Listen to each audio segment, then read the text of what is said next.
Yeah, that's been my morning, and this has been the rest of my morning. Well, Paul, I suspect they're going to come with my TV, but I shall not be here. Um, What? so the TV I ordered, Yes. it says it's coming tomorrow. Okay.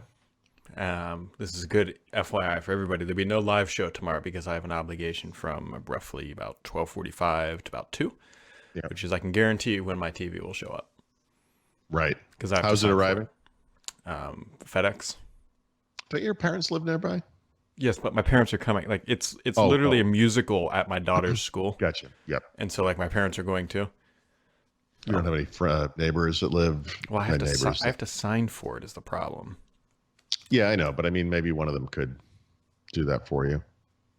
Yeah, I'll message our neighbors and see like, hey, if you see the FedEx truck roll up, can you You've just done that. Just text your neighbors like, look, we're not going to be home. Like, I was getting a phone delivery. Remember, I was coming home from Europe, I think, and it's nice to watch those guys stumble over each other trying to help you. So, they're just so great, our neighbors. So we'll see. We'll see how that shakes out. And worst case scenario is, I guess they'd probably try it again Monday, which is fine. I'm not really. No, but that sucks. This thing's sitting on a truck, and you don't want that. No, I really don't. But that's what's going to happen, and Yep. So it'll just bob around and hit every pothole along the way, and it'll be fine. It'll be fine. Right. Oh well.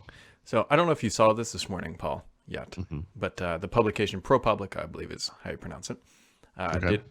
This individual wrote a very good story about Microsoft, about how they dodged taxes starting in like the early 2000s, about how they had a facility in Puerto Rico that they basically sold $38 billion worth of intellectual property and then funneled all their money through it. Awesome. Yeah. It's listen. This is not unique to Microsoft. But anyway, exactly. But it's a really good look at how Microsoft dodged taxes for basically a number of years, and then used their influence to change the laws to do this. And so, as Paul pointed out, Microsoft is not the only one doing this. But that doesn't make it right. I mean, it's technically legal, but absolutely immoral. Technically, jeez, wow, that's That's not good. I didn't see this. You should. I think you would enjoy it. It was so they had a facility in Puerto Rico where they were burning CDs, I think for Windows and Office, like in the early 2000s.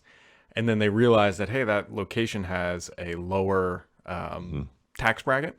And so what KPMG, their auditors or their accountants at the time, basically went to the government of Puerto Rico and says, hey, Microsoft will hire 40 people at this location if you give them a 0 to 2% tax rate. And they said, sure. And then so Microsoft funneled like just an astronomical amount of revenue through that entity so that they had to pay taxes. This is very reminiscent of the Apple thing in Ireland. Oh, it's very, very similar. At least Puerto Rico is part of the United States. I mean, one of the, and again, this sucks. I there's no defending this, but I mean, like one of the big problems I have with the whole Apple thing, and again, Apple not being unique, other companies, including Microsoft, are probably doing the same thing internationally as well, is because of the tax breaks that they got in Ireland, they funnel all their profits through this place, and now this money is stuck in a different country, and to repatriate it, they have to pay some enormous tax. So they're trying to get that repealed or reversed or changed or whatever, so they don't have to pay taxes on the money they never paid taxes on, or paid very little taxes on, or whatever. I mean, God, stuff like this just kills me. The thing that kills me the most is, like, I get it. Everybody's doing it. All the cool kids are jumping off a bridge, whatever. The thing that sucks is for any company that was competing with Microsoft or Apple or Facebook or Google, that company that does that, let's say isn't as big and doesn't have the resources to dodge taxes. They're put at a fundamental disadvantage because they can't reinvest the dollars that these companies are, because they're cheating the system. So this is the problem with big tech. When people like, for example, I last week in Boulder, a bunch of smaller companies were complaining about big tech, and Pop Sockets, that company that makes those little ring things you put in the back of a phone, it complained about Amazon. And it's like, look, we have to go through this company. Like, if we're not on Amazon, I think they said they lost $100 million. Like, we we have to be on Amazon. So like that's one thing. Yep. That company pays zero taxes. Like Mm. it's not just that they're the biggest online retailer. They don't pay any taxes. Like they have numerous ways to bully you. And actually, and if people don't care about that kind of stuff, because I know any issue you raise, there's always people like, I don't care about that, or whatever, right? I don't care about my privacy. I don't see what the big deal is, or whatever the kind of laissez-faire response is. What they're really doing though is harming innovation, because they're preventing companies from coming to market with new stuff, because these guys are so entrenched that they're just protecting what they have. They're not pushing the ball forward, So anyway, I don't know. There's a lot of like righteous indignation. I think some of the Sonos complaints kind of fall into that category. But then there's this kind of thing, and you're like, like, yeah, seriously, like it's, yeah. I mean, they have to, Tim Cook is the CEO of Apple. He's the CEO of Apple because his big move was, hey, I have an idea. Instead of making stuff here in the United States, let's put it in China, where those people don't get paid anything, and they're jumping off buildings, committing suicide because the conditions are so bad. But it's cool because we won't own any of those factories. It's not our fault. It's gross. And that guy is like a national hero, Anyway, this is a problem for Microsoft. I think, one thing that Apple and Microsoft have going from them, from at least an image perspective, and increasingly it seems like this is not really borne out in reality, is they have this kind of moral superiority. And whether it's deserved or not, that's an interesting debate. But I mean, this kind of thing really undermines reputation, and as it should. I mean, it's, you can't talk about being an ethical company like we're going to buy back all the carbon we ever farted into the atmosphere or whatever, thanks to our gigantic data centers. But don't worry, we're going to be getting all these great tax breaks too. I don't know. It just makes it just ruins it. It does. And so this is still in the courts, as the courts move very slowly. There was a recent ruling. It looks like Microsoft might be on the potentially losing end of this eventually too. Mostly, and there's the story is very much worth reading, but there was some damning evidence. Like the only way the IRS can kind of sue you and win is if they can successfully prove that this was purely done as a tax dodge, not as even just a nefarious business. Of course, that's what it was done. Well, I mean, so here's like the damning evidence is that they have the valuation of this company that Microsoft owned in Puerto Rico. Like, let's just say it was June 30th was worth like $1 million, and then July 1st it was worth 30 billion. Right. Yeah, I mean, there have been a lot of things about Microsoft over the years I've wondered about. They used accounting finagling to make it look like Windows 7 sold exactly 20 million units a quarter or whatever the number was, a month or whatever. And it was like, wait a minute, and it like obviously those sales and things went up and down, but they were, what they wanted to do was not have the problems of high-tech stocks where you get like these big bounces on great announcements, and then your competitor announces something and your stock goes down. Like instead of this giant jaggy thing on the stock price, they wanted to have stability. And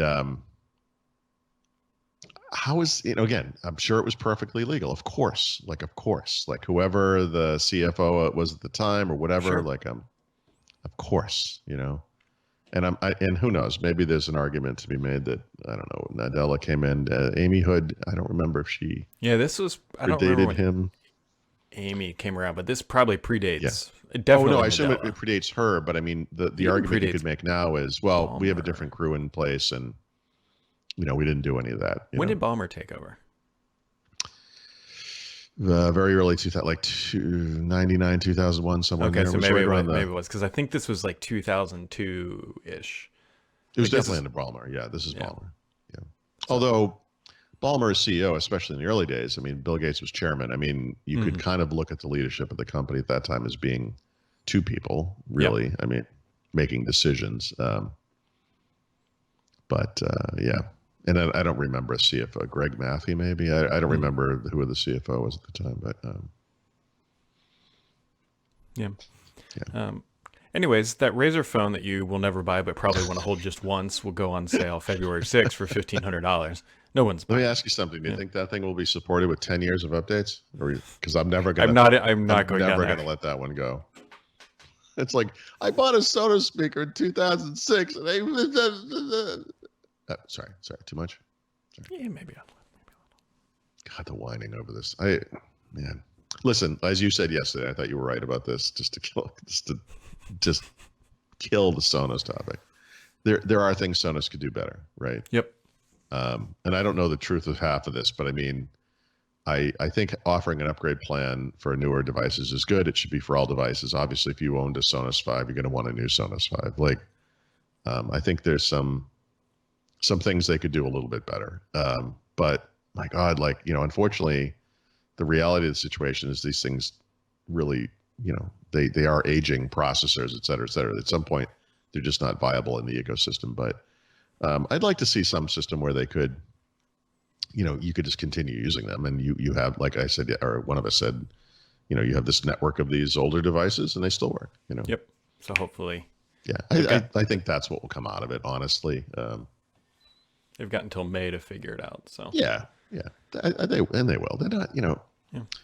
They're a company. I mean, obviously what they want you to do is spend more money. I mean, let's not pretend that they're a charity or some kind of a, Christian organization or something. Like they want to make money. I mean,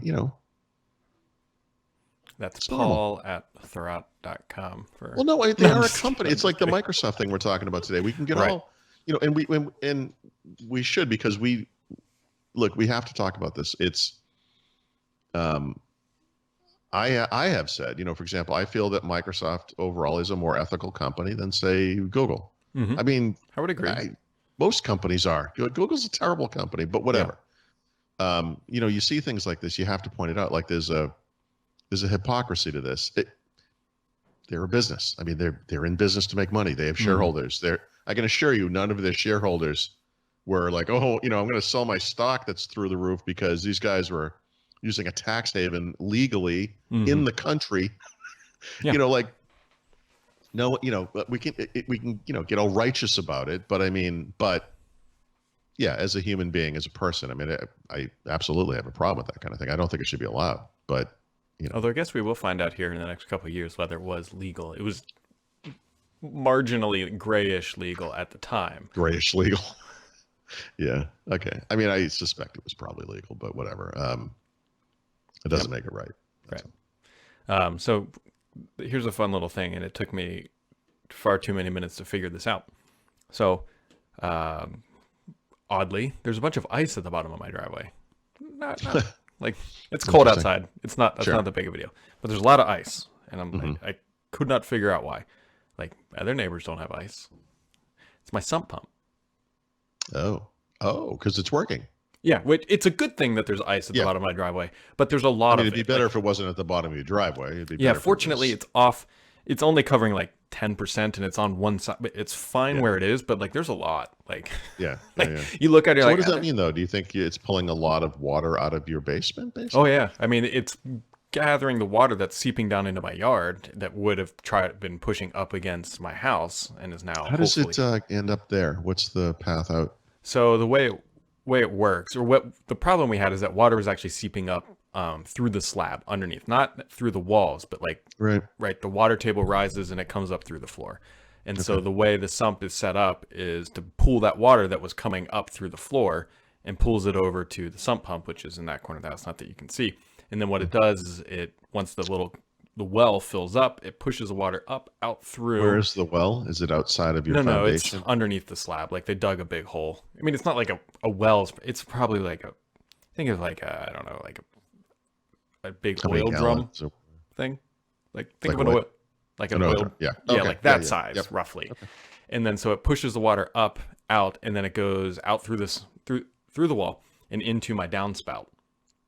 And then the downspout on the side of the house. Yes, and then the downspout hits the ground, goes under the ground or something. Yeah, it goes under the ground all the way out to the front of the street, where it then kicks out into the street and then freezes at the end of my driveway. Okay.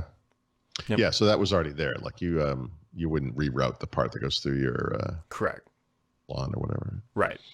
The other option was we could have put, I guess it doesn't make a difference. We could have put the sump up in the other corner, but it didn't make sense. So it's not a big deal. Oh, but whatever. I was getting the trash cans. I was like, why is there all this stinking ice?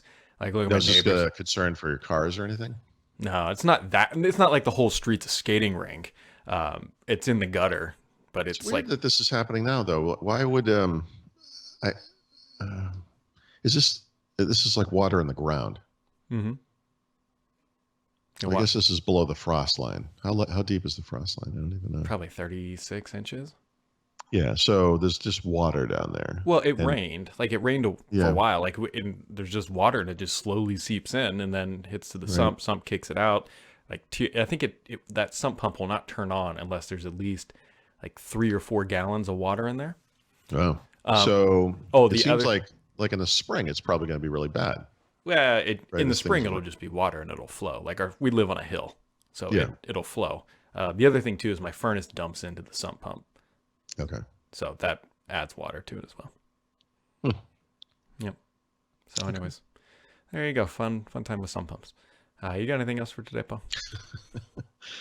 No, there's really not much going on. There was an article. There were articles about some Apple connected gym thing that they're working on for the watch. I couldn't find the source for it, so I'm not going to write it based off of what Mashable or whatever says. But that's something I'd like to find out more about. Mm-hmm. I could see them doing that. Yeah, like they already have something called Gym Kit. Apparently, I go to the like kind of a cheap gym, so we're not going to have like know. In fact, this is how bad this gym is. The elliptical devices, trainers, whatever they're called, have like an iPod connector, and like literally, it's the wide. Oh, the 30 pin. Yeah, like seriously, like would they buy these things used? Yeah. They probably did. I don't know, Life Cycle or whatever the hell they're called. Life Fitness. I don't know. Anyway, that's interesting. Like I think Apple's push on the health stuff is really smart, and the fitness and whatever. And I wish I went to a nice gym like that, but I don't. Yeah. We will see. I told you about the guy yelling into the air yesterday. That's my gym. I told you this, right? The guy who had the noise can. Oh no, this came up. I'm sorry. This was on. So I'm at the gym yesterday, and this guy, I can hear someone yelling, and I have multiple sound things to compete with my in-ear headphones, right? So there's the music that's playing in the gym, which I don't understand why it's music. There's a room where they're pumping music at dangerous levels, and it's like a class of some kind. These people are really sweating, and oftentimes the woman will come out and prop the doors open to let the heat out, and so then you have the two things like fighting each other even worse. And then I got my little thing, and I'm listening to a podcast. It's a guy talking, can barely hear him. But what I can hear over this guy is someone yelling. And I'm looking around and I'm like, where is that coming from? There's some big muscly guy in the middle of the gym. He's just in the middle of nowhere yelling into the air. He with his headphones on. And I take my earphones out. I'm like, what is he doing? And I'm like, I got to say something to him. This is weird. And then I realize he's talking on the phone. But he has noise canceling headphones on, so he can't tell how loud he is. So he's canceling the noise. Yep. And now he's contributing to the noise. And that's the gym I go to. It's the best. Just like this podcast, it is the best. We won't be back tomorrow with a live show, folks, but there should be a normal podcast, and we'll catch all of you right back here next time. Yeah, you could probably just post it at 1.